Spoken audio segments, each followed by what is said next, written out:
আপনার মতো সুন্দরী মেয়ে যদি কাউকে হ্যান্ডসাম বলে তাহলে তার অবস্থা ওই নটবরের মতোই হবে। তাই বুঝি।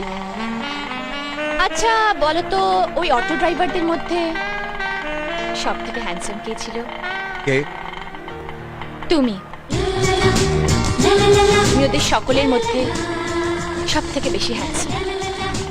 সত্যি? থ্যাংক ইউ ম্যাম সাহেব, থ্যাংক ইউ। আরে ওটা ওখানে কি লিখে রেখেছো? এটা হ্যাঁ। এখানে লেখা আছে, ভগবান তাকেই সাহায্য করে যে নিজেকে নিজেই সাহায্য করে। ওয়াও, কথাটা তো দারুণ। ভগবান তাকেই সাহায্য করে যে নিজেকে সাহায্য করে। তার মানে তুমি কর্মে বিশ্বাসী। হ্যাঁ ম্যাম সাহেব, শ্রমই হচ্ছে সাফল্যের একমাত্র চাবিকাঠি। জানেন ম্যাম সাহেব, জাপানিরা মারা যেত যদি তাদের কাছে কাজ না থাকতো। ব্রিটিশদের কাছ থেকে সম্মান কেড়ে নিন, ব্রিটিশরা মারা যাবে। আর বাঙালির কাছ থেকে কথা কেড়ে নিন, তো বাঙালিরা মারা যাবে।